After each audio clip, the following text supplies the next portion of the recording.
All right, yo, man, 15 minutes of fame. I got the motherfucking kingpin. Yeah. What's up, bruh? What's up, man? You smiling. What's up, man? Smiling is usually a good thing. I'm always smiling, man. Yo. In some way, shape, or form. One thing I say about you, you are one of the most calm and relaxed motherfuckers in battle rap.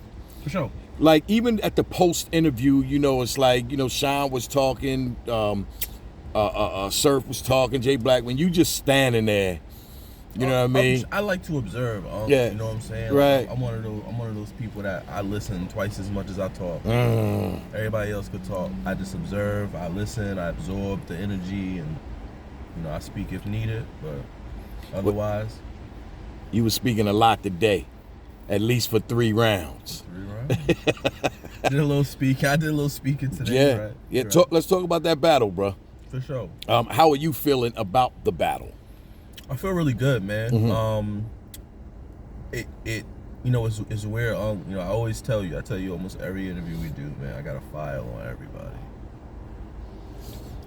He did exactly what I expected him to do.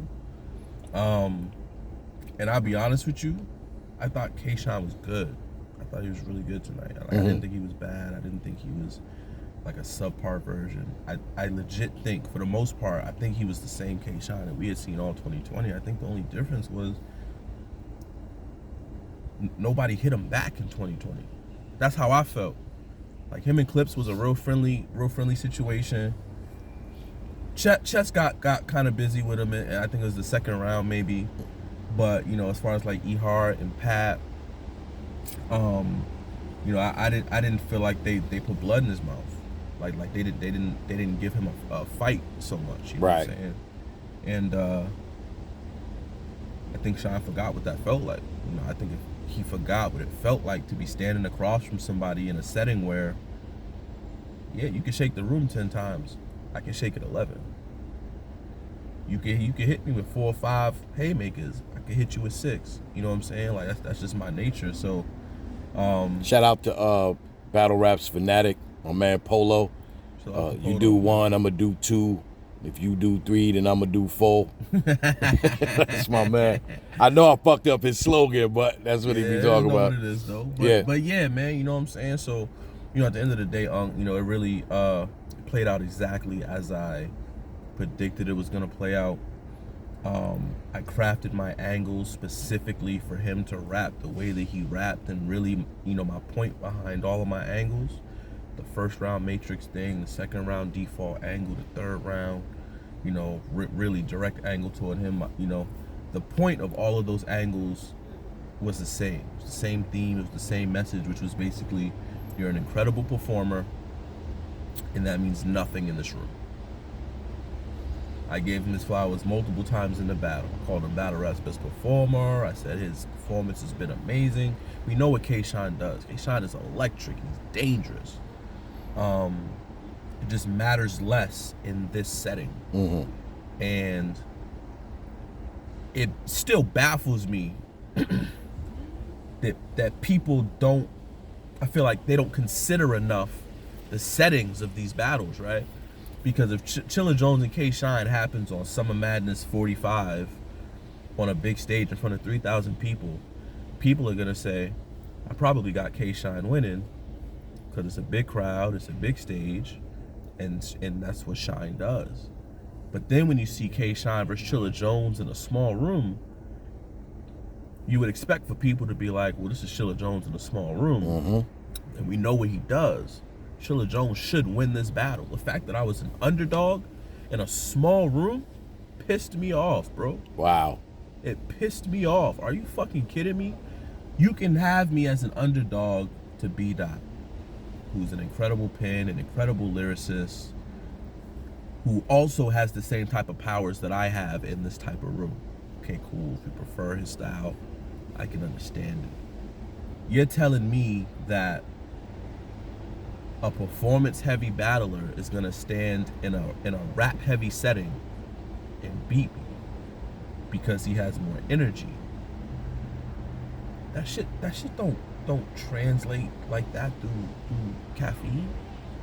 Do you think If this was a Summer Madness or a Gnome stage, are you going in with the same material? You just okay, Definitely not. okay, Definitely not. okay. Definitely not. You know, my rounds for today were crafted for a small room. They were crafted for K-Shine. They were crafted for the month we're in, for the season we're in, very specifically. You know what I'm saying? Whereas if we had battled in the summer on Summer Madness on a big stage for the 3,000 people, I probably wouldn't have did no minute and a half matrix scheme in my first round. Gotcha. Or you know what I'm saying? I may not have been as like direct or personal with a lot of my stuff, because on a big stage, it's just a contest of who can rock the room more. That's Yes. really all it is. No matter how, no matter what you're saying, no matter what your approach is, who can flip the shit upside down the most times usually wins the battle. Small room is just different in that sense, where it's not entirely about how much energy you can bring or anything like that. It's close your eyes and listen. People are trying to hear some incredible shit. Shine did have some stuff. He had a Shine in the car. He better have armor all. Yeah, I was kind of Armor on. I was kind of wilding on Shine. But you know, but it goes to show you, right? Like, because, and I don't know if this was Shine posturing at all or anything, but you know, after he raps his second, he goes, it's 2-0. And in my head, I'm like, oh, you must not be listening. Like, you must not. I don't think you went yet. No, I didn't. Right. Because he felt like he won the first somehow, and then felt like I guess he felt like his second was gonna be too much for me to overcome. It's like, bro, this is me.